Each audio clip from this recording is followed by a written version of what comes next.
I'd like to thank everyone for coming out this evening to the evening portion of our meeting. We've been meeting most all afternoon. We have two special use permits under public hearings, and the manager is going, excuse me? We came out before. And the manager is going to make the presentation of the budget. We'll have a public hearing for that as well. So I'm going to turn this over to planning staff and call, I'm assuming we've got sign-ups for the first item. Yes, sir. Yes, sir. You wish to speak on this matter tonight, what now be sworn or affirmed?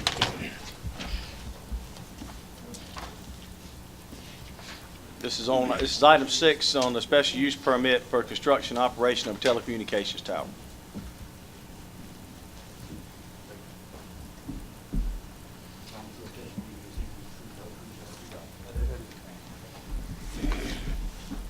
Public hearing is now open.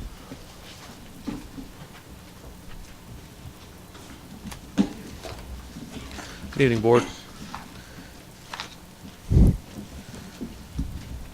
Pender County, on behalf of the Pender County Board of Education, is requesting approval of a special use permit for the construction and operation of a 380-foot tall emergency services tower to be located at 997 Hoover Road on the same parcel as Topsail Elementary School,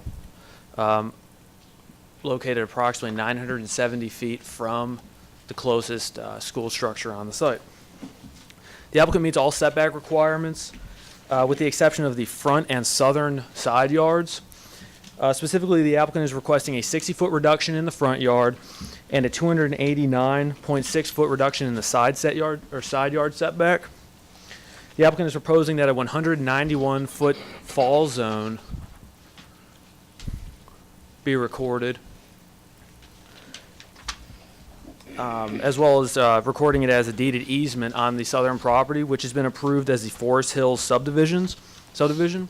The tower as designed would fall within the open space wetlands area of this southern parcel here.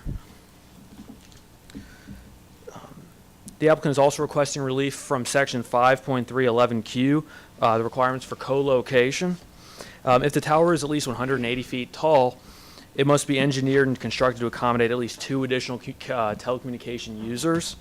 Therefore, the applicant is requesting relief from the provision of co-location. Now, this proposal is not in conflict with any policies or goals in the comprehensive land use plan.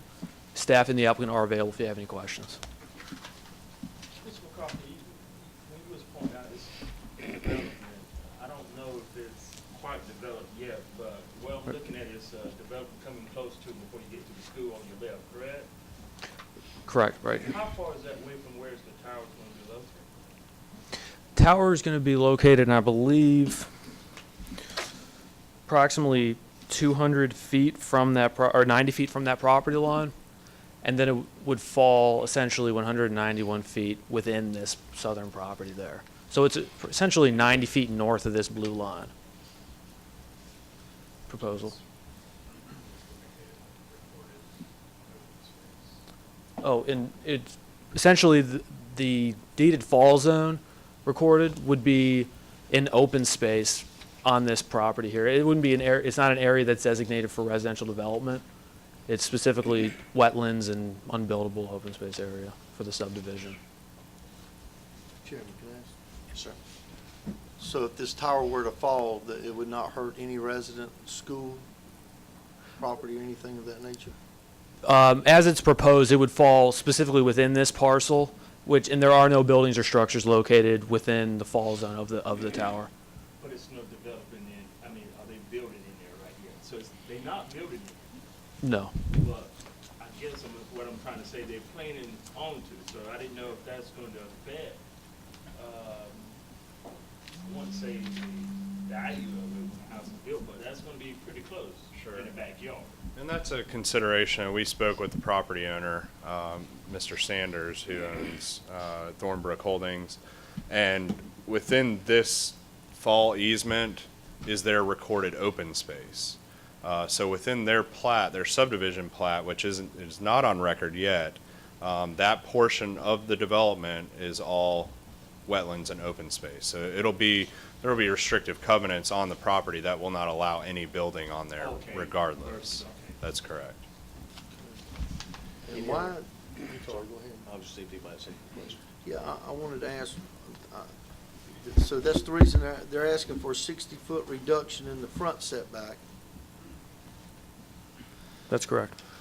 And the other, let's see.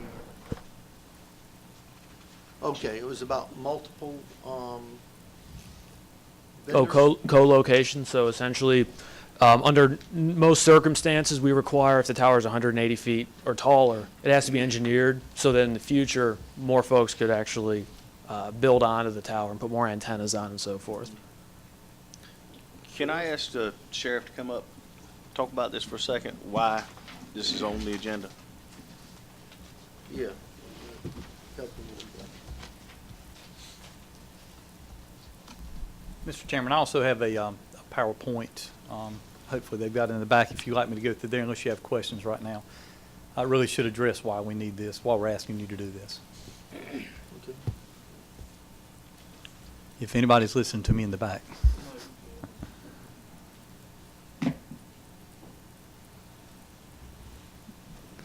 Great. Is that the first slide or the last? Okay, see, that's the reason. This is something's been going on for a while. Okay, Like, I thought it was, well, I do too.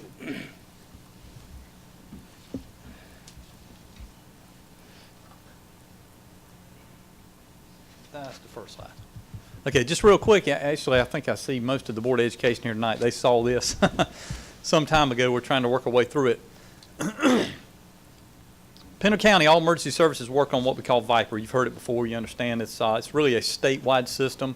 We actually have our entire emergency services, all of the services, EMS, fire, law, Forest Service, and even the state agencies obviously still use it or use it also. We've got all of our services on the system. Basically covered that, and the school board actually saw this. Coverage is very good countywide except for the southern coastal area. The area we were looking at in Hampstead, there is funding from the state that has been identified to where we can actually put up a tower and a Viper station that will take care of that coverage area. It pays for everything, including the tower and the equipment, but it did not include the property. The county was going to have to come up with a place to put this. What we thought to start with was, you know, I don't have any extra money to be buying property, so where can we look? Where does county-owned property where we could possibly locate a tower that would be in an area that would help us out?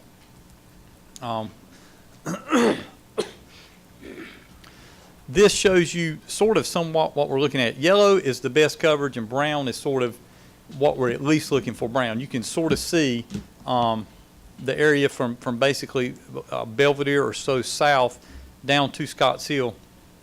We've got a big hole there. And Highway 17 is about 35 feet above sea level. As you go from Highway 17 down to the water, you actually lose 35 feet too. So the coverage in the area that's east of 17 is particularly bad in that area. If we were to put a tower and a Viper site on the property of South Tops Elementary, that's indicated by where the dot is, and the circle gives us basically, to use the highly technical term, will give us yellow coverage, which is, you know, the best you can have the way they measure it, but where that would actually all be yellow if we were to put the site there. So practically, the entire southeast part of the county would come into the best coverage that we could have, and the brown would come out some more too. The benefits that we will have: much improved communication between all the emergency services in the Hampstead and Scottsdale area, especially as that's probably the most growing area in the county. If it's about to be, if not there, Rocky Point. Better emergency communications, especially with the portable radios, and this is what I told the schools. You know, probably one of the worst places we have to get out if you're on a portable is actually in the school buildings, because they're usually significant construction with the walls and the roof. This would bring 4 schools into that area where we're actually having problems with now in the schools. Save money and time if we do this, because the property, number 1, is already owned. Well, number 1 and number 2 is already owned, and we wouldn't have to find the money to purchase the property. And again, as I presented this to the school system, we can't locate commercial stuff on it. You know, one of the requirements they're talking about, one of the things we're asking for, if we build this, we can't co-locate commercial antennas on the tower because of the where the funding's coming from, and it will be under control of the state. That's what I was curious about, why you couldn't co-locate. Right, Okay. and that's the reason. Now, is that gonna cause a problem for the schools if they want to put some communication No, up? and that's what we told them. They would be able to use this. The schools worked a very similar deal with us when we basically have piggybacked off the state system. We have only built one tower. The other towers were basically existing or are in another county that surrounds us. The only tower we have actually put up in Pender as we moved to Viper was the one out on 53 near White Stocking Road. That's on the school property. That's over on there? school property. They allowed us to put that out there several years ago now, and that's sort of been our anchor tower. But we've just got this problem in the southeast part of the county that we're trying to work through. I will say also, we tried to work with existing towers in the area. There's a tower just south of well, I say just south, probably a couple miles south of 210 across from White Bridge, which was sort of in an area that would work. We tried to work with them. It actually was going to be, because the tower already had so much equipment on it, it would have had to have been retrofitted, and we'd have had an easier time finding a new piece of land to build our own tower by the time we put that much money in to retrofit that tower. So we went to the school board looking at that piece of property, and really there's not that much the county owns in the area that would work. They were gracious enough to allow us to do it. It's a fairly big piece of property. The tower's actually over or approximately 1,000 feet from the school. So that was one of the things that of course they inquired about. So again, the proposal tonight is to construct a 380-foot freestanding communications tower on the campus of South Topsail. And I think I pretty much hit all the rest of that. Sheriff, who will own the tower? The state. State? We will lease from the school board the property, and then we will lease to the state the property that the tower goes on. And I guess my concern was, I didn't know if it was the Viper Tower. I was just, my mind went back to the tower that's off of Highway 17 right there by the school, behind the subway, so close. I remember that proposal came in. I thought it was kind of sitting further back, but I mean, you could see it from 17, so. I think that's a Verizon tower you're talking Yeah, about. that's why I was scared. I didn't know we could do this, so that was my question. It's we need some help over there, and yeah, the South Topsail campus, David Smith, he's here tonight too. I got the whole crowd from the schools here tonight anyway. He helped us locate a place on there that really would not interfere with any future plans they may have. That sort of had to. We sort of had, I think they've got a really big septic field out there they have to work with and deal with. So we sort of had, there was only a very small area that we could have actually fit this in, and he was able to work with us to find this. Thank you for working with us on that. Yeah. Anybody else have any questions for planning staff or the sheriff? And I don't think there was anyone else other than staff that signed I up. think somebody. Yes, sir, we do Did we have somebody? Okay, I didn't see him come up. Yes, and Okay. Mr. Chairman, if I may, before we call up the next witness, I would like to say that Mr. Sanders is donating the easement on the land for that. The sheriff knows Nathan, and he was gracious enough to do it, and we still got, only thing he asked was something I don't know what happened. He used to climb towers when he was a younger man. I don't know, I think his wife squibbles him maybe this time, but anyway, no, I just wanted to say that that was at no cost to the county that he was willing to. And basically, that's a fall easement. The tower is engineered, and you know, I don't know, you're going to go many places and find where these towers actually fail and fall, but of course, they have to be engineered just in case that happens. It's engineered to fall within a 191-foot radius. That sort of messed us up on our setbacks, so we got a fall easement from Mr. Sanders. He was gracious enough to give that, and again, it's in a place that's, they can't build, they're not going to build, there's no way they can build in this area. Thank you. Hear from the gentleman signed up then, please. Yes, sir. Jack McAllister? Sir. Sure, which one, Brian? Which one? First, Brian. The First frame shows the outlay of the property. Oh, I didn't have that. That'd be theirs. Oh, there she is. Is that you? No, what actually is. It'll be on You have theirs. an overhead view. Okay. So you can check that out. That'll be it.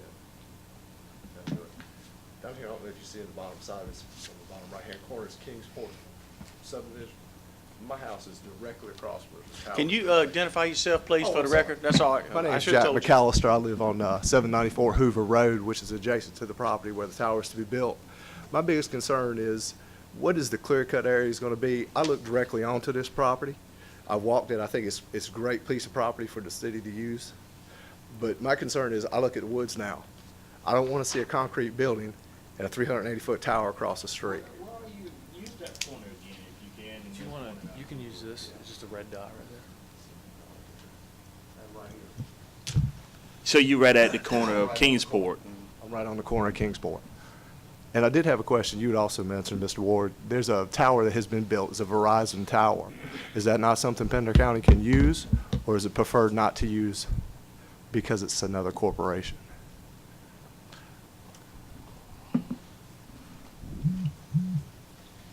We had, there's several towers in the area. Number one, we have tried some of them. I don't know exactly which one you're talking about. The end of Hoover Road was just built within the last 6 weeks. Oh, I'm not, yeah, I'm not familiar with that one. And how tall is that one? Oh, geez, I have no idea. It's a monopole, I We, think. if it's been built the past few months, we haven't, of course, looked at that, but, we tried before we tried this, because I don't, you hate putting up towers everywhere, and I understand what you're coming from. In your first question, I completely agree, and I think, I wouldn't want to see it either, and I think we've taken care of that. The particular tower you're talking about, I don't know how high it is. Yes, it may be, most of the ones going up now are pretty, do you remember how tall that one is? The one I think is referring to. Yeah. Yeah. Oh, right on 17. Oh, I'm sorry. Yes, sir. No, yeah, number one, that would not hold the equipment that we're going to put on it. I do know that. I know which one you're talking about now.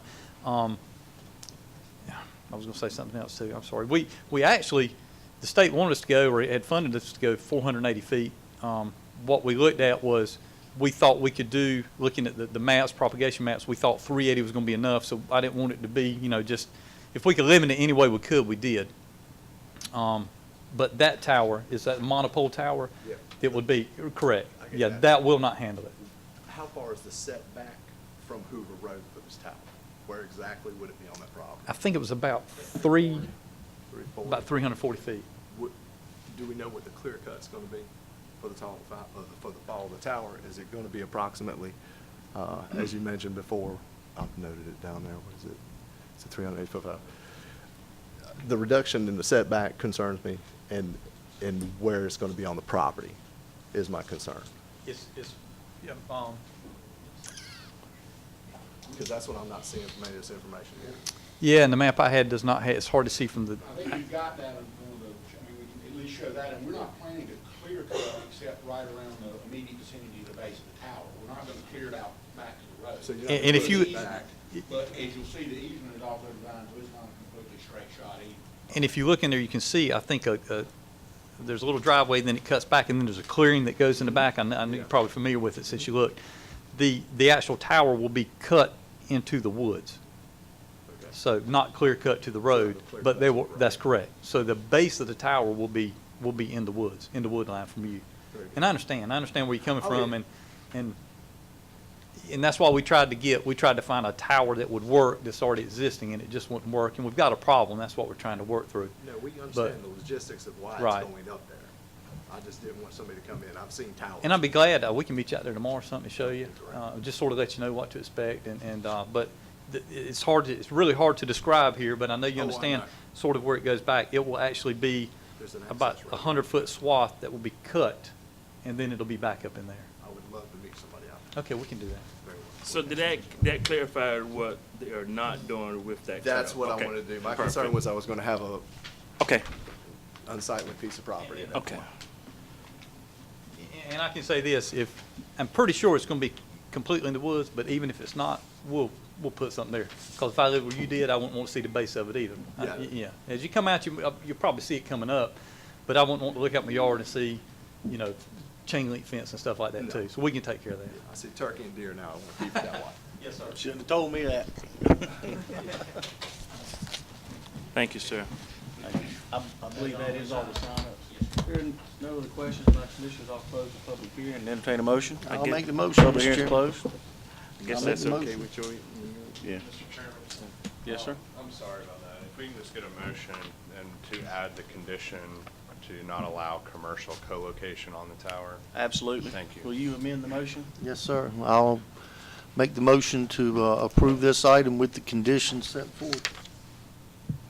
And what was that, Mr.? 60-foot setback and co-location. With no commercial? To limit commercial co-location on the bike. Second. Have a motion and a second. All in favor? Thank you. Motion carries 5-0. Next on the agenda is a public hearing, a resolution requesting approval of a special use permit for the operation of a hair salon, personal care services located at 36 Old Savannah Road, Burgaw. The applicant is Public hearing requesting, pardon, the applicant is requesting approval of a one-chair hair salon to be located at 36 Old Savannah Road in Burgaw. According to the narrative, the applicant is proposing to place a 600 square foot structure in place of an existing structure located on the western portion of the parcel, while leaving the existing manufactured home here on the eastern portion of the parcel.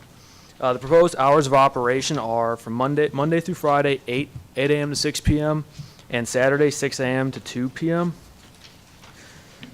This proposal is supported by one policy in the comprehensive land use plan. Staff and the applicant are available if you have any questions. Anyone have questions for the staff or the applicant? We do have some, Mr. Chairman, on this. Please call them up. Anyone who wishes to speak in this matter, if you would come up now to be sworn or affirmed.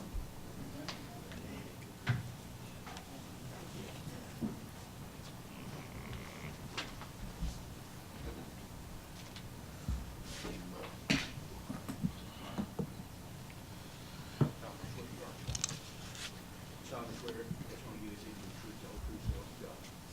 Thank you all.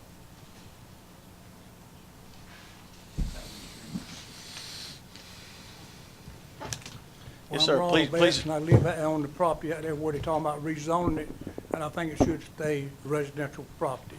I own the property around it, and I don't think, he owns 66 100 acres out there, and there's 2 trailers sitting there now with another trailer out there too. And I don't think it ought to be rezoned. Can you please state your name and address again, please? Ronald Bass, 94 Old Savannah Road, Burgaw. Thank you, sir. Just for some clarity, are we rezoning or just a special use permit for that zoning? This is a special use permit. That zoning allows a special use permit for that particular type business, so we're not rezoning anything. No.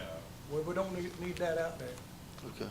I just wanted to make sure everybody understood it wasn't being rezoned. Okay. But you're speaking to oppose it, is what you're saying? Right. Okay. Next one up is Carolyn Bass. Right. It would be a business, and once something happened that went out of business, they could put other things there as a business. For That's my concern.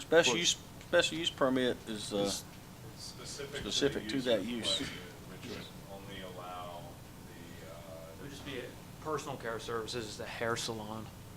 So it would only allow another hair salon to come in there under this particular special use permit?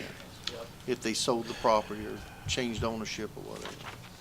so they couldn't come in and put something else other than the type of business that's already, if they were able to do that. So, I don't know all the details as far as the size of the property, how many structures can be on it. But there's already 3.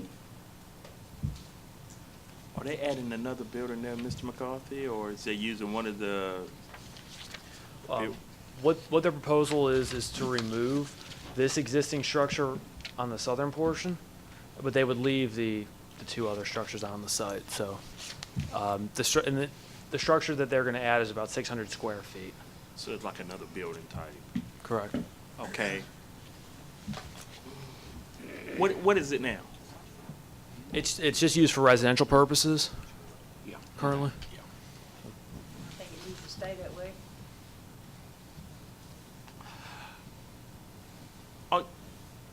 Question, and I'm assuming this is for is the owner here, or?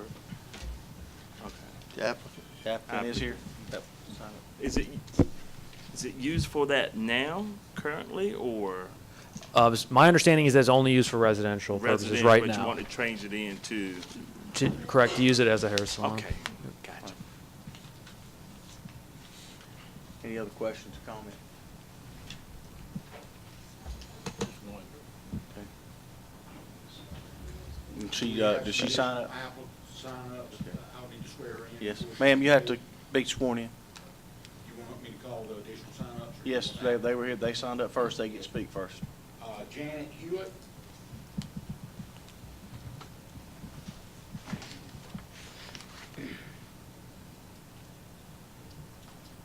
I live next door to this property. It's been a residential property for a long time. I have horses and dogs. My concerns are the traffic problem there, because as you turn off of 117 onto Old Savannah Road, it kind of curves around, and it's a pretty busy, it's a cut-through road from 117 to Penderley Highway. There's a lot of traffic there. My concern is the traffic and the noise, and also it is a residential area, and we would like to keep it that way. Thank you. Who's next? Larry Hollingsworth.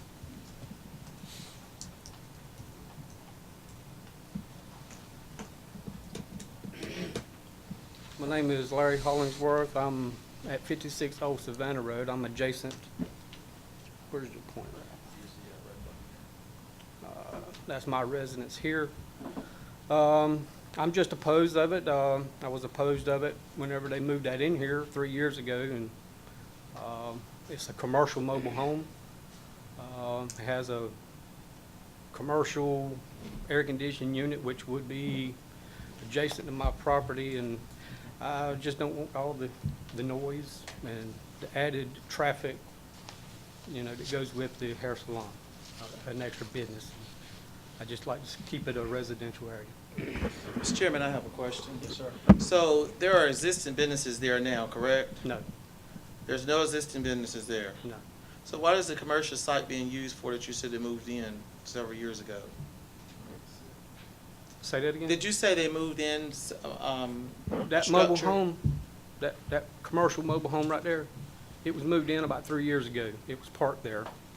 I questioned it when they done it, and it's been there ever since. So I think they're wanting to move this smaller mobile home that is being lived in currently by a young couple, and they want to move that mobile home in to put their business in. So is there any businesses there currently or not? I No. thought I heard someone say tonight there was two. Maybe I'm, No, there's two mobile homes there now with that commercial mobile home that was put in there, parked there about 3 years ago, I think. There's no business there now, right? No, No businesses. no, it's all residential, and that's just the way we would like to keep it. Mr. Chairman, I have a question for the. Yes, sir. For, planning, I guess. Am I reading this right? There's .66 acres associated with this? Yeah, that's the size of the existing parcel. How many units can you put on that parcel? You can have one structure per 15,000 square feet in the RP. Oh, I thought there was a county, out in the rural area, you had to have an acre with each dwelling. You're correct. In the RA zoning district, you would. This is RP, so the minimum lot size is 15,000 square feet. Grandfathered in, just like it's grandfathered in. Well, it's just, the RP just has a different requirement. It's a more dense parcel size, if you will. So, How did that, when did that get zoned RP? Or was that in the name change when we did the UDO? it's probably 2010. So rural agriculture went to RP? No, it was probably R20 prior to it going to RP. We didn't change anything that would have been RA to RP. I guess I'm wondering how it got from RA to RP then? Nobody said it was ever RA. Okay. Yeah. I mean, we. Well, how was it ever R20? I'm wondering, So in that area, so how many acres is that again? It's 0.66. .66. Less than one. And you have 3 units up there, well, 3 structures up there. They're gonna take one out and put a third one in, that's the plan, right? They're Correct, they gonna would take want one to, of those out and put another one in. right, they want to remove the southernmost support structure. Ma'am, to the applicant, is that a rental area or is that property owned?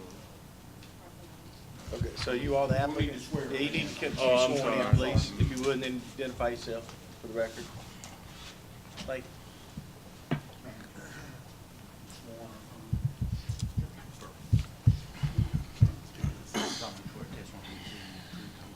I do.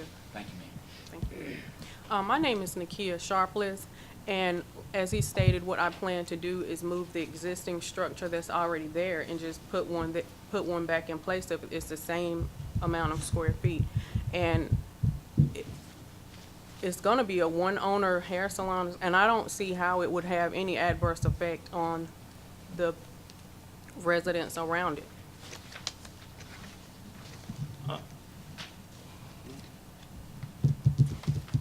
I would say this, so you'll know how I feel about it. Do appreciate your enthusiasm of being an entrepreneur and doing your work and trying to construct a business and doing what is good.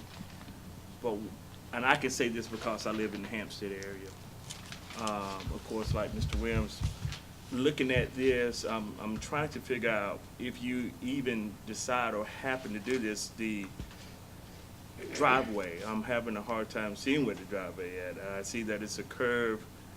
And what's really bothering me is the size. Of the building, the structure? Pretty much the acreage. It's not, that's less than acres. And you already have 3 structures out there. So I'm assuming that someone is already living out there. Man, can you only imagine having someone that's living out there, say if they have friends to visit us along with, you know, a business, what kind of congestion is that gonna make? So I just have a little issue on that. That's just, that would be Yeah, my I understand, but actually, there's already a driveway there, and the property is divided. There's a line that goes down the middle. So, and I understand if I have to put up something, buffers or whatever to divide the property, that's fine. But, I mean, if you're actually there, there is sufficient room to do another driveway or make a driveway to go in and out. There is sufficient room. So you would be willing to meet that condition to put another Yes. driveway there? Yes. This is my area, District 1. I have a problem with that, really.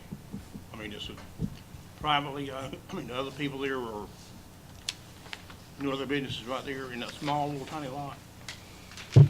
So I would have a problem with it. I have a question. Make a motion that we deny it. Well, you'd have to, we close the public hearing, then you have to Yeah. identify A through which one, for the record that you'd like. Can I ask a question? Yes, sir, first please. of Staff, how much of that area is RP? Do you know? Mr. Chairman, I think it should look all the. I wanted to see it up here on the screen, if you don't mind. Pretty much all that area. Yep, and then it's already across the street here. Okay. RP just basically, without a special use permit, would just allow, 20,000 square feet to a, 15,000 to a, I'm trying to figure in that area how they ever got zoned RP. I don't see the sense of it. I'm just wondering. Yeah, it don't make sense. Normally, it's, was it in a, okay. It's there. Yeah, it's there, it's zoned, we have to deal with the task at hand before us, and that is either to approve or deny the special use permit. Does anybody else have any other questions for the applicant or staff? Although you raise a good point. You do raise a good point. About? You know, we can't do anything about it. No, I know we can't do anything about it. I just would never expected that to be RP. Okay. We could deny it. But currently, all the structures on the property meet the requirements, correct? Yes. And if, I mean, if there's an issue, if they're thinking that the lot is not big enough for that building, and I'm more than willing to move the other property, the other existing building off also. So you're willing to accommodate the, okay. It just, based on what I heard here tonight, the opposition that I hear to it, I don't know that that would be that's exactly what they're looking for. I think they're just against the idea of a business coming in there altogether. Well, it's I mean, as far, Residential area. it's not gonna propose any threat. It won't be, people will be inside a building, and it's only me. Well, I so- understand that. I do understand what you're saying. I'm just saying, I don't think those folks, for the question was out there about what you could do. I think what the opposition was about was the fact that a business coming in there in the first place. If I understood folks correctly. There's no other further questions. Close the public hearing and entertain a motion. Well, how we gonna do it? Entertain a motion, we deny the request. You have to What are you base, gonna deny? you have to deny it on. Okay.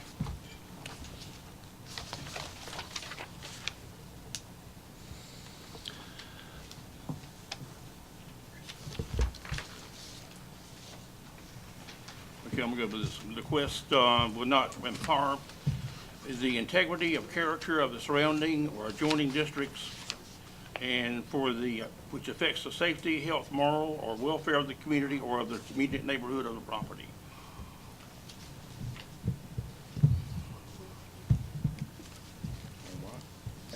Have a motion? I'll second his motion. Yeah. Certainly willing to. Okay? Mr. McCoy would like to amend his motion.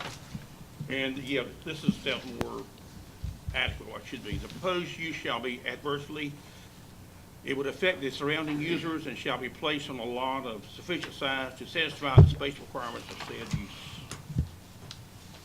And are you proposing to amend your motion to include that as well as the Right. criteria? Yes. So we have an amended motion. I'll second that amended motion. Have a motion and a second. All in favor? All opposed? Motion fails. Next item, item number 8. Going to turn this over to Mr. Duval and Mr. Watson.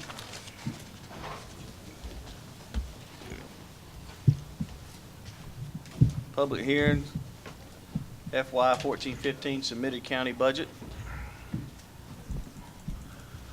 Thank you, Mr. Chairman. It's an honor that we want to present the fiscal year 14-15 budget highlights tonight.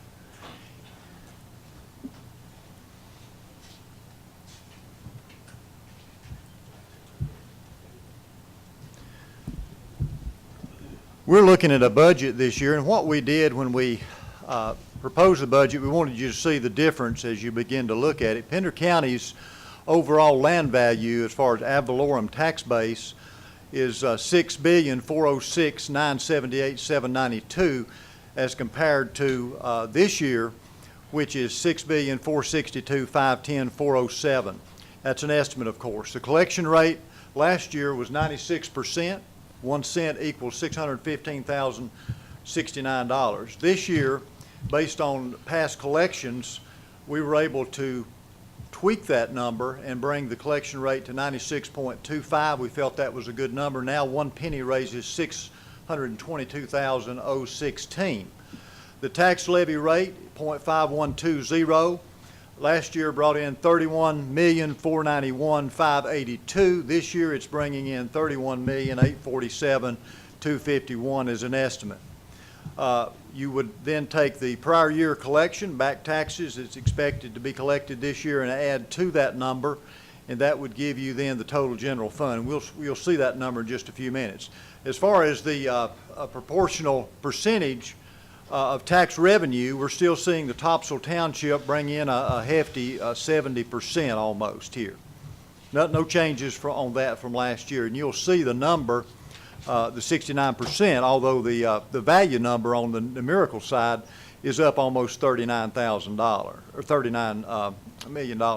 The fiscal year 13-14 fund balance position unchanged in fiscal year 14-15. We've heard a lot of play on the fund balance as we move into the budget. The unobligated fund balance is 28.32%, in keeping with the Board of County Commissioners fiscal year 11-12, fiscal year 12-13, and fiscal year 13-14 budget decisions.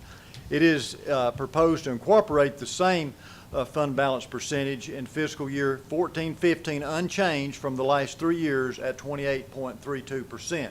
This recommendation has also been accepted by Standard & Poor and Moody's Investor Service credit ratings agencies as sufficient to support the fiscal year 12-13 Pender County credit rate increases that we receive. The fund balance for fiscal year 14-15 is $15,293,743 based on a general fund operating budget of $54,003,329. And you can see the fund balance as it's developed, and I've traced this all the way back to June 30th, 2002. And of course, you can see as you move through, since I've been on board as manager in 2012, we have maintained a good steady 28.32 fund balance each year, and the reasoning for that would be for the bond credit ratings that we so covet at this point. And we'll say more about that toward the end of the presentation. Of course, again, just bar charts to show you the fund balance is unchanged at 28.32%. We're looking at a general fund revenue again this year at $54,003,329, $54 million, and you can see that the percentages from the revenue sources in the pie chart as we move forward. Summary of revenues, general fund. Of course, the property taxes, the sales tax, sales service and other revenues, intergovernmental, appropriated fund balance makes up that total pie of $54,003,329. Fiscal year 14-15 budget, general fund, $1 property tax distribution. You'll see where that dollar's spent for every dollar that's collected through the property tax. As you begin to look at the public schools current expense funding, 40.86 cents. Public schools capital outlay debt service, 8.37 cents. Sheriff's Department, 22.42. Public health, 6.50. Social services, 11.77. General government, 10.08 cents, for a grand total, of course, of 100. Fiscal year 14-15 general fund revenues. Overall general fund revenues are projected to improve only slightly for fiscal year 14-15, with an increase in tax levy anticipated only 0.86% over last year, attributed mainly to some economic growth combined with an increased collection rate of 96.25 based on last year's anticipated collection percentage of 96.86. And as we look at that, if we hadn't actually raised that collection rate up 0.25%, we would have almost been less than half a percent down over our growth. So you can see a lot of the growth that's translating out in our communities with Walmart and Surf City coming on. Also Walmart and Burgall, but those won't hit till next year. So that's where we're at right now. We're in a lean year this year, having to fund, and our inspections are up. You'll see some charts in a few moments that Mr. Watson has put together. But we're in that crunch year. We hadn't quite seen that growth come on the books yet. We don't get it till next year, but our requests are coming in this year more than ever before. Sales tax revenues are projected to remain flat in fiscal year 13-14. You can see the numbers there. Also, sales, service, and other revenues are projected to increase from $3,372,893 in fiscal year 13-14 to $3,397,765 in fiscal year 14-15. Intergovernmental revenues are projected to increase from $6,956,040 in fiscal year 13-14 to $6,978,132 in fiscal year 14-15. Appropriated fund balance revenues are projected to increase from $3,847,449 in fiscal year 13-14 to $4,236,089 in fiscal year 14-15. As far as property tax revenues, this is where you see the breakdown and how the property tax breaks out. and how 0.5120 cents per 100 brings it in, and it's only a 0.086% increase over last year with deferments factored into that figure. Actual ad valorem estimated tax base for last year was $6,406,000, as we already said, $978,792, with a levy amount of $31,491,582, a positive difference of only $355,669 from fiscal year 13-14 to fiscal year 14-15. As you can see, that is a low number, $355,669 difference in what the ad valorem bring in is from year to year. That's one of our problems. Additional revenue, additional levy generated added in budgeted prior year collections of $1,117,000 increases the fiscal year 14-15 projected levy amount to $32,947,251. Fiscal year 14-15 property taxes distribution, and you can see $32,964,251. General fund tax revenue of $31,847,251 projected and inclusive of prior year taxes with penalties, and that's it added all together with the prior year $1,117,000. You can see where the distribution is going. Schools' current expense property tax is only 41 cents. Schools' property taxes for capital outlay debts and bonds is 8% of that. Sheriff jail, we did see that bump up a little over last year because of the inmate detention situation.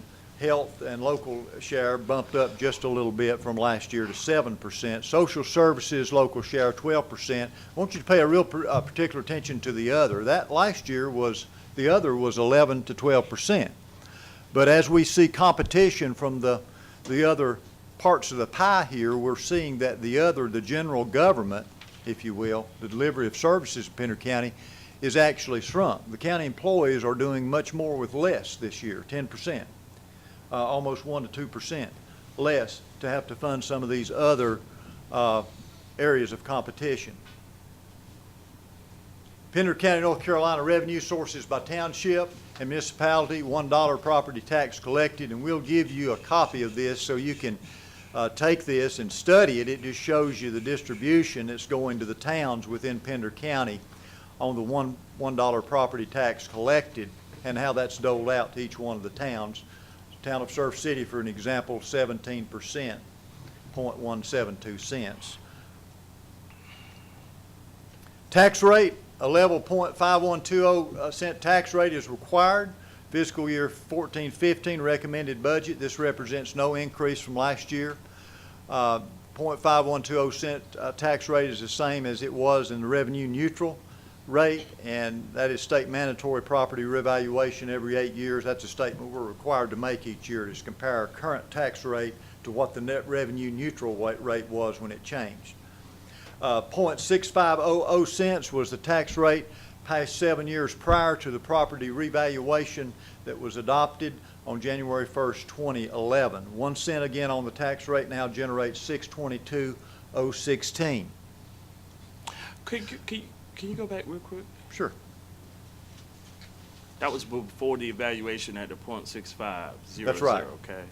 And what happened, Commissioner Ward, during the time, property values went up, so. Okay, so it did go up. So it was, Okay. property Okay, that's values all. went up, Okay. but the commissioners brought the tax the down. millage rate in line to keep it revenue neutral. Okay. So they lowered it. They had to lower it from 0.6500 to 0.5120.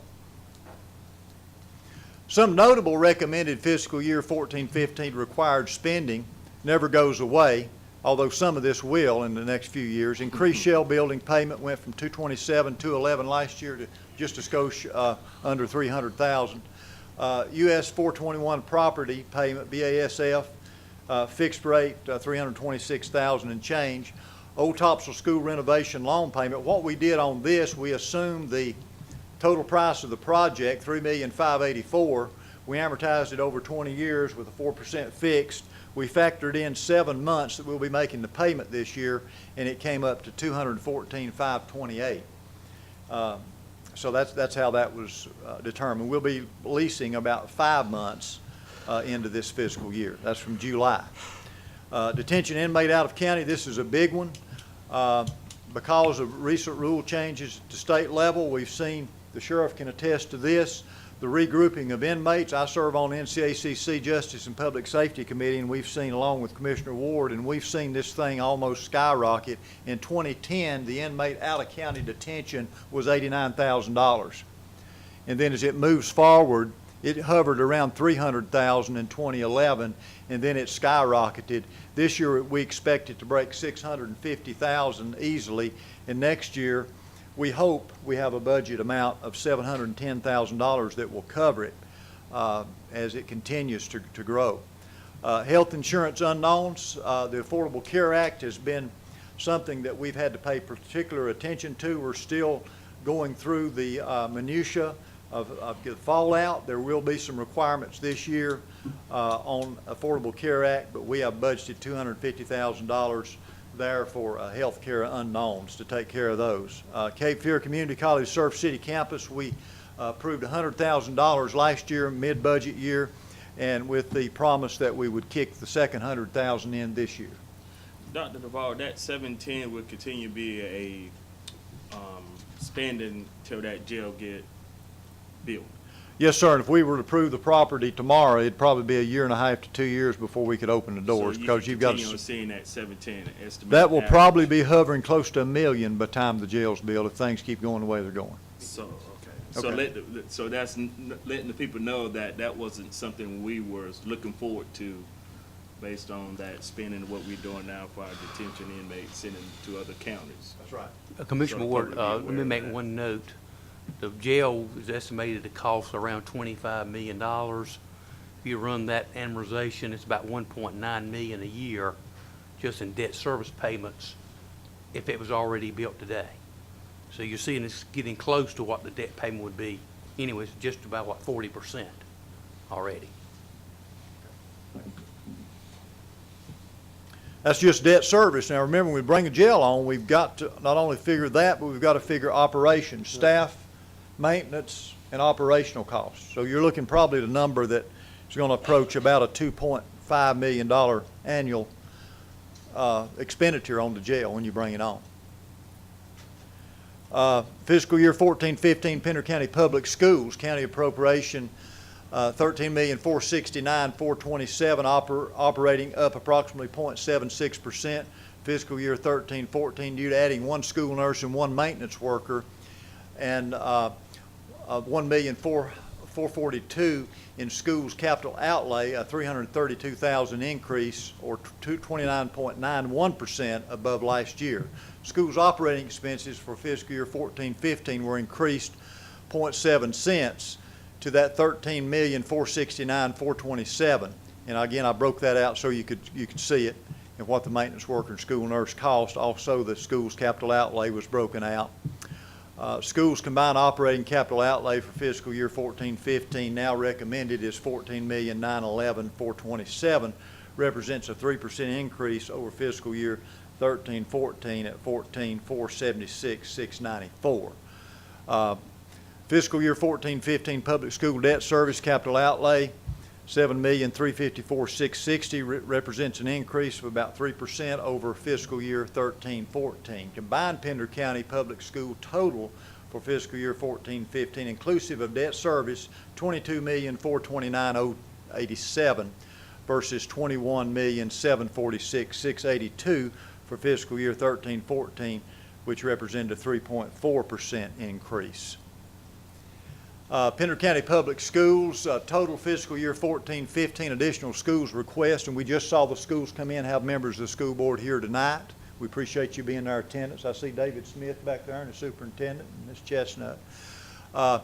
Additional request, $2,324,567, which represents $1,877,567 additional current expense, plus the $447,000 additional capital outlay. Total additional schools requests currently funded in the recommended fiscal year 14 budget at balanced at .5120 equals $434,733, and that breaks out at $102,733 additional current expense. That's the school nurse and the maintenance worker, plus $332,000 additional capital outlay. That leaves us with $1,889,834 additional revenue required if ad valorem tax is used to fund the increase. What you would do, you just simply take the overage, what's left to be required, divide it by what 1 penny brings in, that gets you about 3 cents. Ad valorem tax increase to the existing 0.512 millage rate brings that to 0.5424. And then, of course, for this year, required to balance that spread. And then, you know, we've always keep in mind what's looming out there in future years, and we'd be remiss if we didn't allude to this. Upcoming school bond referendum, if passed, could increase millage rate an additional 6 to 11 cents on top of what this 3 cents would do. So keep that in mind. Okay. All right, what I've done, Board of Commissioners, is you saw this a few months ago, and we updated it to bring in a couple more months. But if you take a look at the applications from the period of January 2014 compared to January to April 2013, you see it's up 120.66% just in that 4-month period. The improvement permits is up 66.39%. Construction authorization is up 60.48%, and the operations permit is up 37.37%. So the area of the health department, they are very, very busy doing different types of functions. So I want to make sure we brought that, and Mickey and I will allude why we talk about this in just a few moments. Well, that's good news for next year. Yes, that's what I'm driving to. And then if you look at the annual permit information compared on a whole year basis compared from 2013 and 12, and it's hard for some of the people to see this chart down at the bottom, but the total increase is 8.37%. So it is continuing to go up. Again, that's for any type of septic tank permits or any improvements they're doing on that particular situation. Now on the flip side for planning, building permits, if you take a look at from 2010 to 2013, it's gone from 505 to 631, and that's basically going up a total of about 23% in that period of time. And just in the first 4 months of this year, it's gone up. It's 216. So you multiply that time basically 3. You already see you're going to be above what we've already done last year. Estimated construction costs, and this one will get you attention. You can see these, and this is in dollars. It's gone up basically 69–70% in a 2-year period. Then you add this year's 4 months, $3 million. So we will be well above where we were last year based on that trend. So that's with the new, obviously Burgal and Surf City's Walmart will be under Surf City guidelines, but we get the tax revenue for the property taxes when it comes online. But also we've got the new plant on the west side of the county for RC Creations that's driving some of that, some of the things that Plurus is doing on the east side, and some of the other commercial developments. And then the fiscal year taxable sales by county, if this is only comes out on an annual basis, but you see that the growth between 11 to 12 was 8.6%.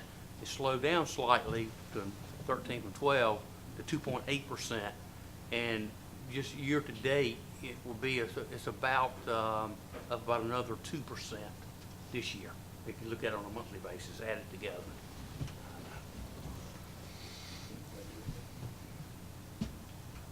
As far as the enterprise funded departments, public utilities and solid waste, you see the rundown there. Total enterprise funds from a solid waste all the way through the Maple Hill Water and Sewer, Rocky Point Topsail Water and Sewer, Scotts Hill Water Sewer District Water, wastewater treatment plant, and Pender County Water Treatment Plant. Of course, wastewater treatment plant's just, you know, in its infant stages, and it'll be much higher than that. But water treatment plant, a good number there that you hadn't seen before as it's been brought online. Of course, it coming out real roaring out of the gate like a lion, and you know, it's doing well. So overall, $10,902,356 on the funded departments, Pender Utilities and Solid Waste. a general breakdown on these, and I won't read the whole thing here. You can look at that, and we'll provide you with this PowerPoint. But we're in essence, it'll be a 12% decrease under the fiscal year 13-14 budget. And then it was attributable to the savings realized from the fiscal year 12-13 limited obligation bonds refinancing that we did. And that's what got us started on the bonds and the fund balance and all that. We had to have that in place to get these good rates. And you can see what it does. You can see a real bring it home 12% decrease in some of these things when you start getting your finances in order. Also, Rocky Point Topsail Water and Sewer District, sewer, 11.05 decrease. And again, under the fiscal year 13-14, primarily due to the loss of revenue from Closedale Labs, there's no recommended rate increase to the customers for this service. Maple Hill Water and Sewer on the bottom, 2.78% increase over fiscal year 13-14. The residential fixed availability fee will continue to be the $16 per month. The usage rate will be the $4.25 per 1,000 gallons here. There are no rate or fee changes recommended other than those. Maple Hill Water and Sewer District sewer, 11.72% decrease here. The recommended residential sewer usage rate is $8 per 1,000 gallons of water used. There is no recommended rate changes to the customers for the sewer service. On the Scotts Hill Water and Sewer District water, a 3.95% increase to offset the increased cost of bulk water to the district from the water treatment plant now that the full debt service has started. So you see that water treatment plant coming online. And you know, you look at a budget last year of $51,559,000 and change, and you look at this year and it's $54 million right at it. You say, well, we come up with $3 million somewhere in the general fund budget. Where did all that spread come from 51.5 to 54 million? That's about $3.5 million. Where'd all that come from? We didn't raise it in ad valorem tax revenue because that's only $355,000 and change. We didn't raise it that much in sales tax. Where did it come from? Well, it's coming from these districts where you're bringing a water district on. The revenues that offsets it adds into the general fund budget. And then also we looked at the health department, over $1 million in revenue this year based on a revenue stream from the dental clinics. All that adds into the budget and has to be reappropriated back out. It's money in, money out from revenue. And that's a good, healthy place to be. Surface water treatment plant, the recommended budget for Pender County surface water treatment plant is $1,576,475, a 43% increase over fiscal year 13-14. This large increase is directly attributable to a $478,000 increase in debt service interest payments for this fiscal year. Revenues for this budget will be covered from the bulk water sales to the Rocky Point, Topsail, and Scotts Hill Water and Sewer District. The proposed bulk rate is $5.61 per 1,000 gallons. And just a snapshot at the solid waste budget. Of course, it's a enterprise proprietary funded program. It's a self-sufficient program relying on the collection of fees for the services provided. The recommended budget is $4,993,296, a 7.48% increase to offset our true operating costs, an estimated 4.5% annual contract rate increase from waste industries. Like everything else, fuel mainly is the cause for these contracts beginning to rise. The transfer station tipping fee will increase by $2 a ton to $76 a ton. User fee for MSW and recycling will increase by $6 and also to $179 per year, and availability fee for recycling only will increase by $3 a year to $89. Okay, now the peer comparatives that we were talking about, and I'll let Butch jump in on this one as well, but as you see over here, we were able to jump our rating scale up on Standard & Poor's to AA- and AA2 on Moody's. When you look at the peer counties that we're in line with now because of our rating and because of our fund balance, we're right in there with Nash County up to the north, Brunswick, Davie. We've got some high-profile counties now that I'll tell Butch we're running with. We're running with Iredale and Stokes and some of these counties. So Again, you can see Dare County, Alamance is a big county, mid-state, that we have the same credit rating now. We're getting into that league again. And my goal is to go ahead and get us on up to the AA1, AA plus, and finally the AAA status. And that just allows you to borrow money at much lower rates because you're shown to creditors to be very worthy of repayment. And in this day and time, that is something to be proud of. That's So, my concern, yes, really proud of that rating. Okay. Keep that credit rating, and I think it's a lot for the county. anything, Butch, that you'd like to add to this? You did it perfectly. Okay.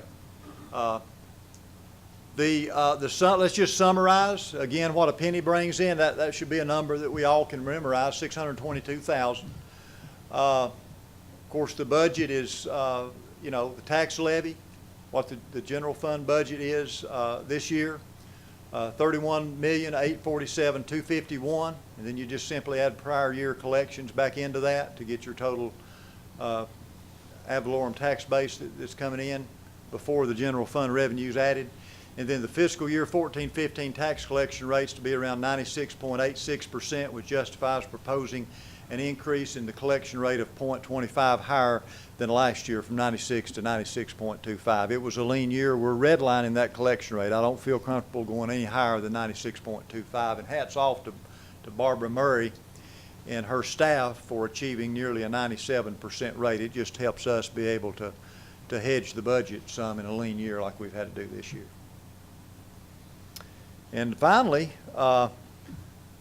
we went through some budget sessions today, and we lack another run at it on June the 2nd. We'll probably have to talk more about, I think you all wanted to meet again with the school board on that, sometime that day, and maybe some other departments we bumped today, but we could certainly do it. And then we'll have a public hearing on May, let's see, today we're having a public hearing, then we'll have a formal adoption on June the 14th. So hopefully things will be, as we near the final run, we'll get things together. But that's your budget this year. Mr. Manager, question and just off are we looking at anything for that shell building? Are we? Well, we've toyed around various things, but I talked to Scott Satterfield just this week, and Scott assured me that he was showing again to 3 or 4 companies that were very much interested in that shell building. Of course, we've been through, a lot of us on the inside looking at it hadn't been too bad, but if you're out there in commercial real estate, and I continue to be a member of the International Council of Shopping Centers, I continue to get their literature, but I'll tell you one thing, some of these real estate commercial developers had a bath the last few years, and they're just now starting to come out of it. And I'm thinking, let's give it another hard year. I think I'm an optimist. I believe the glass is half full. I think we'll get somebody in there by the end of the summer. I really do, because the shell building is finished to the point that a company can go in there and they can pour the floor to the perfect PSI requirements, and the ceiling's high enough, so there shouldn't be any problem. I think that if we see the economy continue to kick, and I talked to a realtor today that's involved in a lot of commercial real estate around Burgaw, a lot of the companies out on the 40 have leased, some of the Cody buildings being leased, and I just feel like the glass is half full this year for the shell building. I think we'll get it leased out. Thank you, sir. Appreciate all your hard work, and my bottom line is we got the hardworking taxpayers of Pender County. The unemployment rate here is still pretty high, and they cannot afford a tax raise this year, in my opinion. So I appreciate all the hard work you put into this. We can't please everybody, but I think it's a good working budget, and I'm just one comment. So. Okay. Any other? I actually have one, Dr. Duvall, and perhaps you shared with us earlier. Is there any cost of living raise or increase for the employees, or any type of implementation of the salary study plan? I know we talking about it's probably getting a little dated. It's several years old, but I'd like to see us make some type of attempt to help the employees if all possible. Thank you, Mr. Taylor. I'm glad you asked that question. I did want to allude to that. We completed a salary study last year, a very good salary study, put on phase one last year. And we were set to put on phase two this year. But as I began to look at the numbers and look at, where we wanted the budget to be at .5120, we were so close with only 355,000 difference in ad valorem that we decided to hold off, mainly to see where our insurance is going this year under the Affordable Care Act. We could hold off and look at it again in October, but I certainly wouldn't feel comfortable right now wanting to put phase two on in light of as tight a budget as we're in. This is really tight this year. I think next year we'll be in a better position. We can take a look at it after July, after we get our insurance finalizations. But I also reminded employees to last manager's meeting that we have a Cadillac insurance policy in Pender County. They compare salaries to Brunswick and they compare salaries to New Hanover in Onslow, but you start looking at those deductible rates, they're $1,500. You know what our deductible rate is right now? It's $500. We're going to try to hold it under That's $700. really above average. We've got a Cadillac policy. You go see a specialist, it's $20. Most plans charge you $60 to go see a specialist. So, and again, our out-of-pocket is low. So, you have to factor in the insurance and fringe benefits as you would the salary, because that's how it is. And I think now more than ever before, insurance has come to the forefront. And our employees said, well, we didn't think of it like that. You're right. We do have a Cadillac policy in Pender County. I was hoping we could do the merit raises this year, but hopefully next year we can do that. I'm a big supporter of merit raises, and I know we keep telling people, but hopefully next year it's going to be a better economy and we can do some things. And certainly this year. And I respect entire council's opinion, but as one commissioner, one person, one vote, if there's an investment in our people, it's an investment in Pender County. And if there's anything we can do to help the employees, I've always tried to advocate for that. Mr. Manager, where's our, you were showing the counties that where we are ranked. Do we have a certain rank? I guess that gentleman, he can have. Yes, we're AA2 under Moody's and AA- under Standard & Poor's currently. So I understand the rating in Standard & Poor's, but as far as in the county 100, where are we at in position? Is Do the you all county- have that number available? In what, the budget side? No. Well, not so much of the where we stand at with other counties. I know. I guess how many we had. One. Well, two, this shows our current rating, 9. and you'll see here North Carolina AA2 counties. This is our peer group with the AA2 under Standard Moody's, and then under the North Carolina AA1 counties. This shows you where our peer group would be there. I guess they don't have a rank area. Okay. Like number 14 or number 20. We don't have a rank. Commissioner Ward, how they do it, sir? They You do look- it by if- rating. If you look right here, I'm sorry.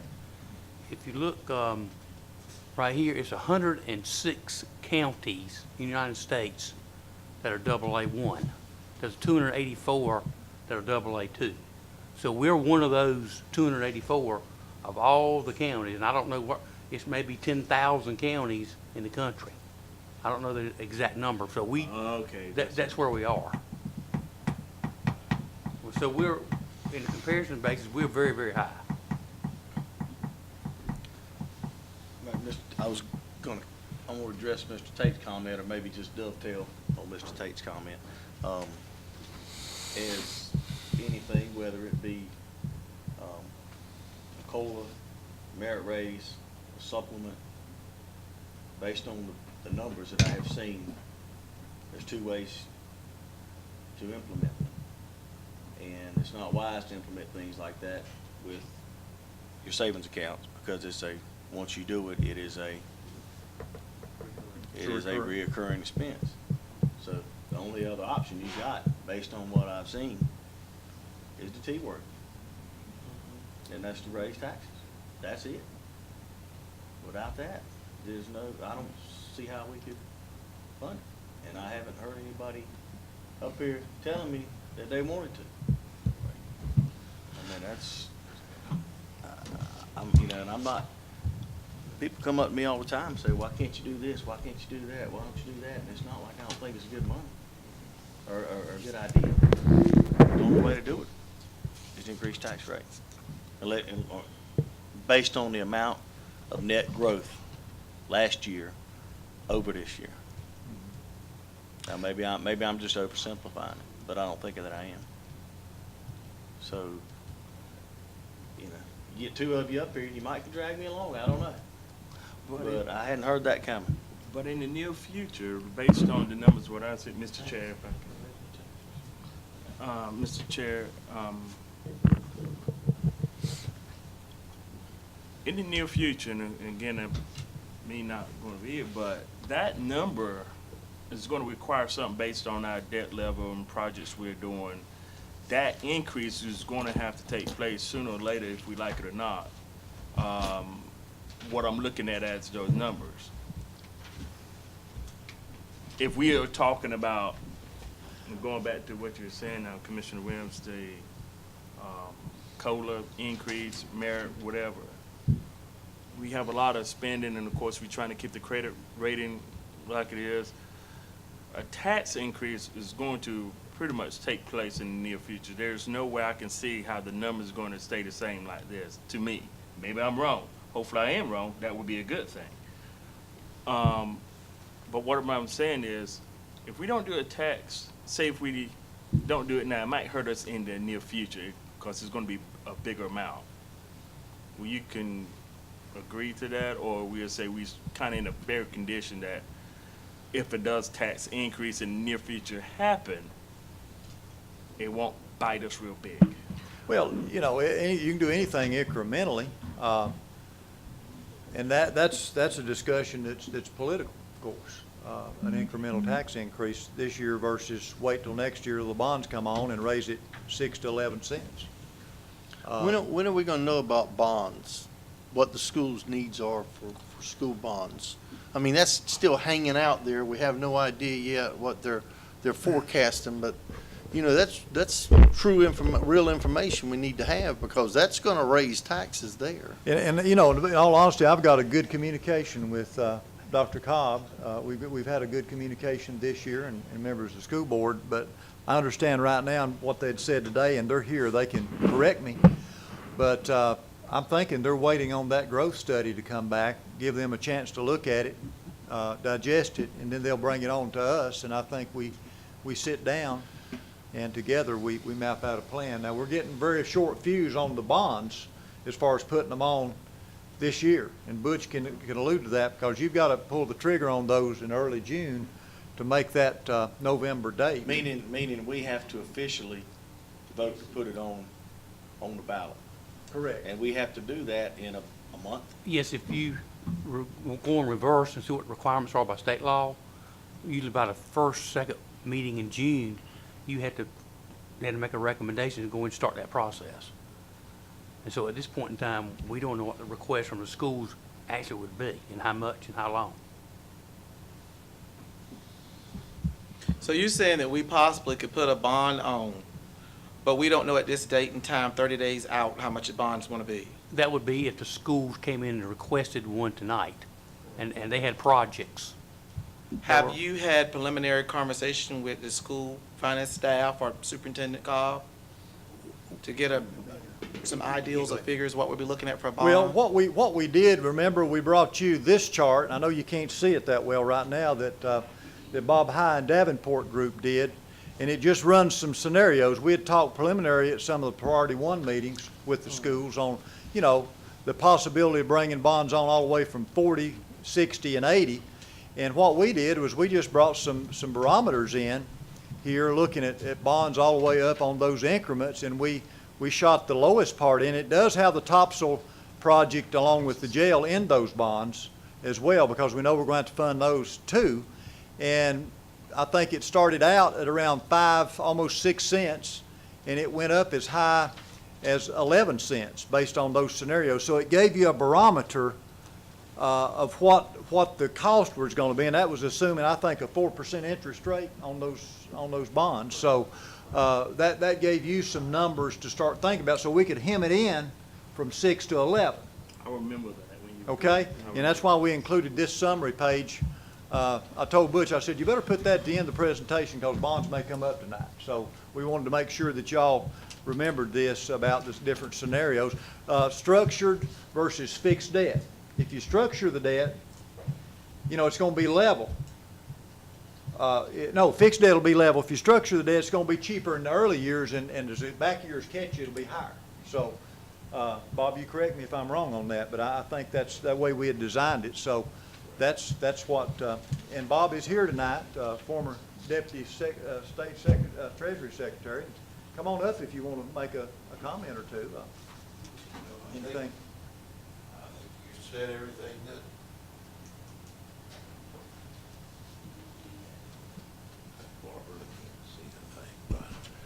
I used to could see better, but even with glasses now I can't read that. Only the young guys in the office can read our presentations like that. But the kind of the bottom line is, yeah, you're going to have a tax increase to meet your capital needs in the future, unless you have some very rapid growth and delay a lot of your projects for a lot of years. But the county does have the debt capacity. You've got good bond ratings. You can, in fact, issue a fair bit of debt. There are limits, but you can meet most of your needs over this period. The marketplace will accept your debt.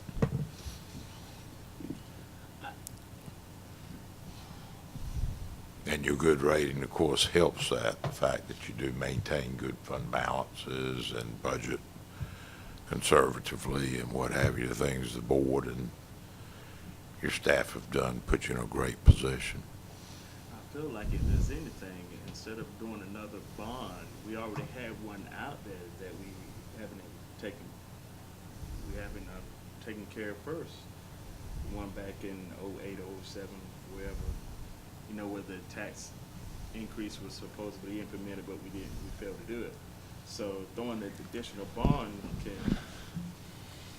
impossible, but I think we should take care of the other one first. Well, we've Well, had some. I want to address that issue if I could. Yes, everybody's concerned about that 3.5 cent tax increase we never implemented back in what, 08? It was 08. It was 08. The economy tanked. People were out of work. It was hard to look at folks and say, we're going to give you a tax increase. And in the meantime, we find out there was a previous tax increase years ago that was never allowed to sunset. It was 3 cents, if I'm not mistaken. And things kind of even out to a certain extent, even though we didn't implement the 3.5 cent. We never took off the 3 cent that we were supposed, the board had talked about years ago taking off. So that 3 cent remained. If we'd have added the 3.5 cent and removed the 3 cent, we'd still be looking at where we're at right now. So I hear that argument about the 3.5 cent was never implemented, but we never allowed the 3 cent to sunset either. And when that 3 cent did not sunset, it just continued on. Now, I mean, fair is fair. If you're going to implement a 3.5 cent, you got to look at finally letting the 3 cent go away. So it was kind of a wash to a certain extent, you know. So, I mean, it depends on who you are and how you look at it. You know, bottom line, what this comes down to, folks, everybody up here supports the schools. We support our own employees. But to accommodate what the school's asking for right now this year, it will require a tax increase. And all the cuts have been made. I don't know how we can make any more cuts anywhere. And Brunswick County just they put a tax increase on the ballot. It failed 3-1. They were going to increase the sales tax by. that's the reason why I really would like to know. It would be a better forecast for me when we start talking about a tax increase if I know what the bond needs are. Because I'm not going to increase taxes this year and increase taxes next year and increase taxes next year. If we're going to bite the bullet, I got to be able to look the taxpayers in the eye and say, this is the reason we're increasing taxes, and I don't want to dribble it out. I want to be able to tell folks what our needs are and the reason we're doing things. Well, they're, if I'm not mistaken, and it is rather, it's a neighbor. It's a lot like we're behind them probably population-wise, but there's a lot of similarities to what they have been through and what we have gone through. But I believe they commingled a couple of boats together, did they not? On their sales tax and a beach nourishment? Me, brother. Yeah, I think they kind of That commingled. was- Yes, they marketed it as a part, some of the money to the schools and some of it to the beach renourishment. Yeah. It's a 1/4%, I think, wasn't it? They're gonna raise. Yeah, that's the maximum amount that you can raise the sales tax. And Yeah, I think we talked about this as a segue anyway, might as well do it. 1/2 cent sales tax. I know it'll be different this year and hopefully different next year, but where are we looking at that? You told me. Quarter cent? I'm asking you for the record. You mean the quarter cent? Yeah, or 1/2 cent, just Or ask. 1/2 cent? Okay. The 1/4 cent was about $674,000, I'm going to memory. That was a couple years ago. This year it would be about $750 range. That's what it would be. But anything like that, we've got to get permission to do that. You had to get permission from the legislature to put it on the ballot, and there's a procedure, you put it on the ballot. And so if it were to put on the ballot by November, and process it would, earliest it could be about April of 15 before it be collected any taxes on it. Just we've been stirring the soup a little bit. That's worth having. What I'm hearing from Mr. Williams' recommendation for our discussion, let me clarify and say that if we go the sales tax route, we could actually generate an additional $665,000 approximately, correct? Correct. All right, so the schools are asking for an additional 1.2 million, if I remember correct. I've seen numbers since 1 o'clock. I apologize. They want 2.3 million, I think. About But for 2.3 the supplements is what I'm zeroing in on now. For the supplements, it was 1.2 million. 1.8. Or 1.8?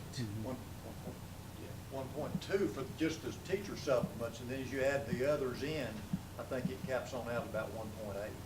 I'm not over near the desk there, but I think that's pretty close. So the sales tax, Mr. Williams said 0.50, what would we have to do to fully, just for a topic of discussion, what would we have to implement to fully fund their request? You can't do more than a 1/4 cent by state law. Okay, It's 1/4 thank cent, you. All right. 0.25%. Okay. And it's been, I'm going on memory, there's been 92 referendums in the state, and only 26 counties have passed it. And I know for a fact, Harnett County, it passed the 4th time. So just because you put it on the ballot doesn't mean it passes. Just a little food for thought, that's Yeah. all I was, Well, I they mean- got me thinking when they did that. Yeah, I but mean, for I the- think they commingled them, and sometimes that could dilute one cause over another. But, that's easy for me to Monday morning quarterback 'em. However, if you're gonna sit there and do for one, you gotta do for the other. So you would say we need to do something for the employees also? Oh, You yeah, don't do there's no something for one, way. you gotta do it for the county. There's employees. no way there's no way I'm gonna consider the schools, not consider our own I'm not gonna do employees. that. Right. I mean, we're not just looking at a 2.8, we're looking at much more than that. If we consider our own employees haven't had a raise since '08. That is a very true point. And I mean, I don't, and I know there have been some raises on the state level, but our employees have not had a raise, and folks, I gotta consider them too. This is not just about the schools, this is about our own employees. Yeah. Good point. But, just gotta think of any scenario. I hadn't thought about that. I think we probably got a few sign-ups, I would imagine.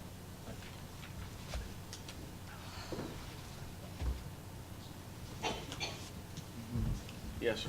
How many do we have? We have 6, Mr. Chairman. Okay. Then I'm gonna have to inflict a really big time limit, because I didn't know if we had 6 or 36, so. Sarah Tuzman?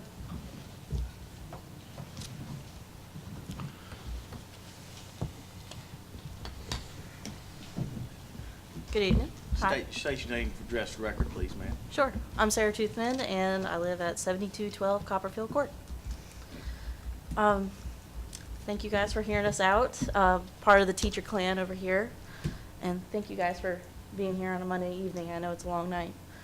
I just wanted to talk about this supplement and tell you why we need it from a different perspective. You heard earlier from Amy Lawson from Burgaw Middle, who is a teacher and a parent, and what she said rings true. I just want to support her in that statement. And the main thing is that every child deserves a great teacher in the classroom every single day. Not only that, but every child deserves quality time with that great teacher every day, which means providing the right tools to establish that learning environment. Pender County schools have great teachers. We are great teachers who are passionate about student learning. In fact, some of us drive over 30 miles just to get to this awesome school because we want to provide an awesome education to those children. 30 miles a day, one way, is a long time. That is a lot of mileage. In fact, we calculated it. It was about $3,000 that if we taught in our neighborhood school, we'd get a $3,000 raise right off the bat. But we love our Pender County students, and we want to stay there, and we want to keep teaching those kids. I'm saying this from my perspective specifically, but I would say 3/4 of our staff at my school do this trek every single day. Even still, these teachers return home 30 miles a day, back home, to their second and or third job, and sometimes fourth job, depending on what season. I said fourth job.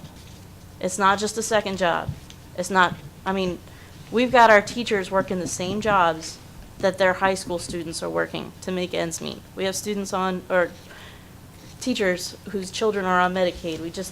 We've got so much need in order to stay in Pender County. We are paying to stay in Pender County. We love these kids. We want to keep doing it.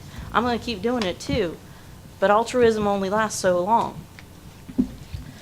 We need to support the supplement to keep these great teachers in Pender County so that we don't suffer an impending brain and talent drain, which is what's going to happen if we don't stay competitive like Brunswick and like New Hanover.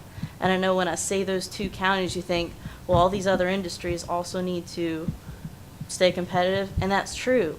We just have this need, and I have to make sure that you guys hear it from a teacher. So that's really it. Thank you. Thank you. Danielle Kachi.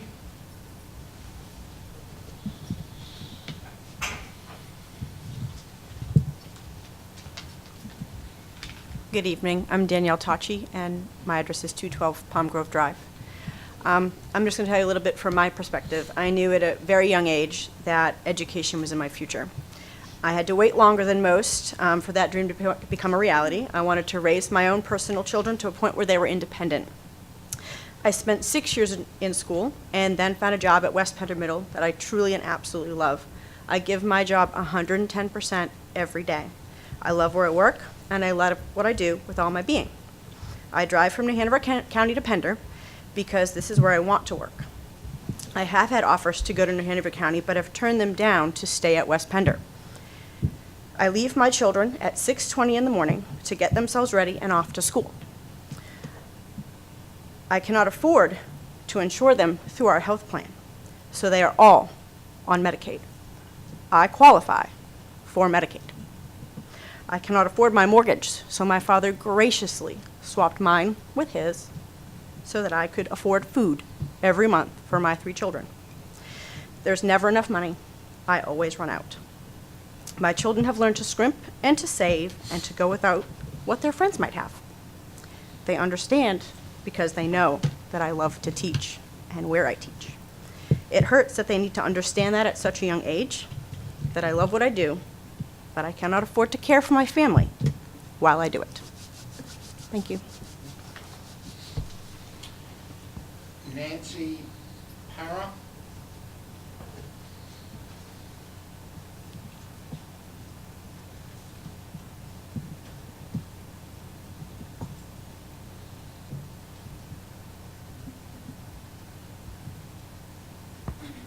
I'm Nancy Para. I live at 148 Belham and Rocky Point. Belham Forest, Rocky Point. Most of my kids go to Cape Fear Elementary, and then I have one child goes to Pender Early College. And this first year of kindergarten my daughter went to, we did not have a teacher. We had a substitute teacher until in January. Then we had a full-time teacher. So we didn't have enough classroom. We didn't have enough seating for all the children they put over there. It was kind of chaos in the very first year, my child over there. They graciously worked it out. I just never seen anything without having any reserve to hire a teacher. So that's, as a parent, that's what I saw firsthand, was there was no teacher to teach my child. There was not even a classroom to put my child into. We went to open house, me along with about 100 other people had no teacher. So, and that was when they put the elementary school over there. Also,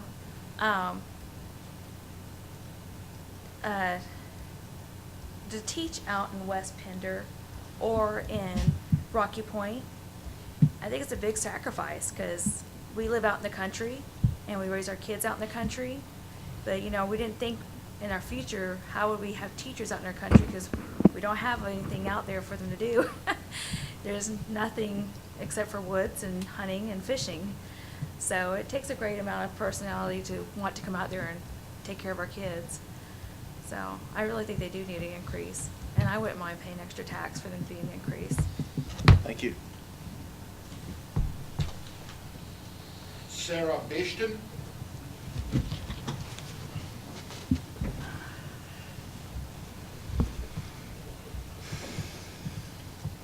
Hi there, and let me say thank you again. I'm Sarah Bishton, and I live at 7074 Copperfield Court. I am one of the traveling West Pender teachers from Wilmington that come out to the Burgaw-Atkinson area.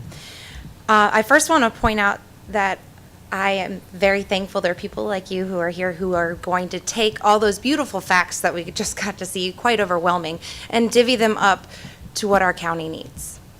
I really appreciate that that's your job. Thank you. But what I want you to hear from the teachers today is, though, yes, we sound very selfish that, oh, we want more money, which is true, the real focus is our students and our children here in this county. Our students are getting teachers that end up being split between these jobs, and though I'm tired right now, I still power through it, and I work with some amazing teachers who, again, third, fourth jobs, they're still amazing. But that split passion, that split draining your enthusiasm, it's not the teachers that suffer we should be worried about. It's the students that suffer that we should be worried about. And I know that you need a pay raise too. And I'm sure it's probably every single industry out there. We're all fighting to do the best that we can.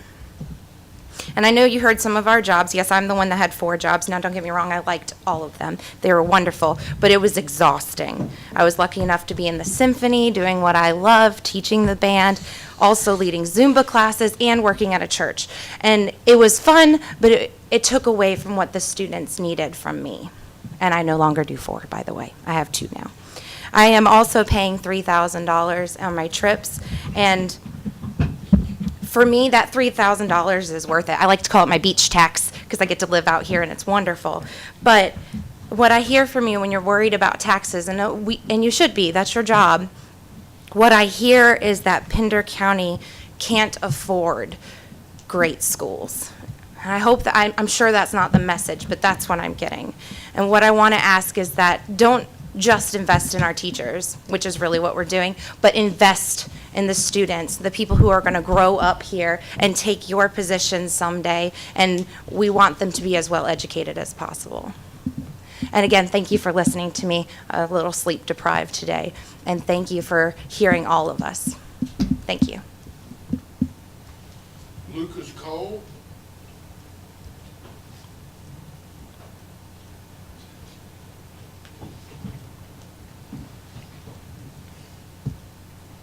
My name is Lucas Cole, and my address is 316 Mossy Oak Court. I am also a West Pender teacher, and I wanted to speak more toward making Pender County schools more attractive to the best teachers that are both coming out of our local university, UNCW, and teachers who are coming to this area. And I can speak specifically for West Pender Middle School. I can speak, and I assume our experiences are fairly close, particularly to the Western schools. And I can say that a reality with West Pender Middle School, and I can assume most of those other Western schools, is that teachers choose New Hanover County and Brunswick County schools, particularly that are closer to the city, because of the geographical location. And if our county does not have something to make this county more attractive to come and teach here, then we are not going to get the best teachers. And so when we speak of why we think the supplement affects the students, it's because we need to attract very skilled teachers and teachers who love what they are doing to our area. And when they're geographically more attracted to other areas, Pender County needs to do something to attract them. I also want to speak to turnover rates. I know at our school, the last 2 years that I have been there, the turnover rates have been at or above around 50%, meaning at the end of the year, half of the staff leaves our school. Leaving, bringing new teachers in, which many of them are wonderful, but until a school can develop a core staff that for the most part can grow and develop together and really learn how to work cohesively for the students' needs, the school is not going to succeed as well as another school that has that. And I think that things like the supplements will keep teachers teaching in our schools, which is extremely important to avoid that turnover. Thank you. I have a question for you. Yes. You mentioned something, and that's one to ask you. And please, I want everybody to feel free. So don't just throw it out, because you all help us to see what's going on.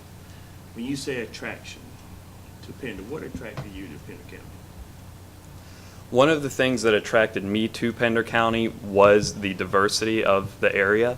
I wanted to teach in an area that was diverse, similar to where I grew up. I wanted to teach. I liked the rural area.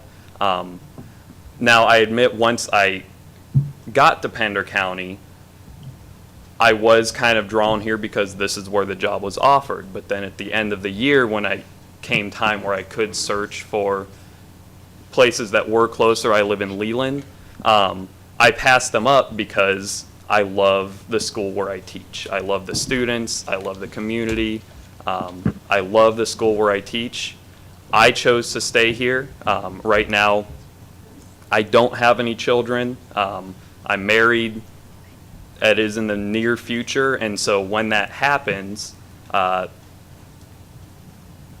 be looking at. I'll be having to really deal with that 35-minute per day or 35 minutes each way commute, and the money that's being poured into gas for that commute, and just the extra money that I could be having at closer schools. So the morale at your school, everything is good, you would say, at your facility.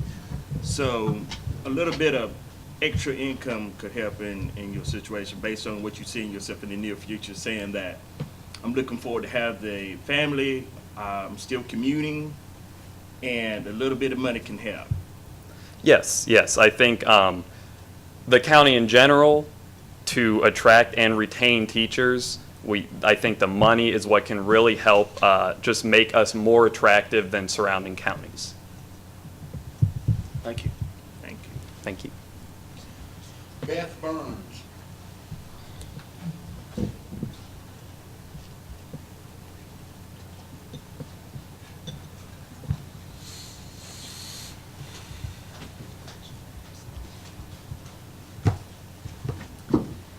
My name is Beth Burns, and my address is 220 Quarter Horse Lane in Hampstead, North Carolina.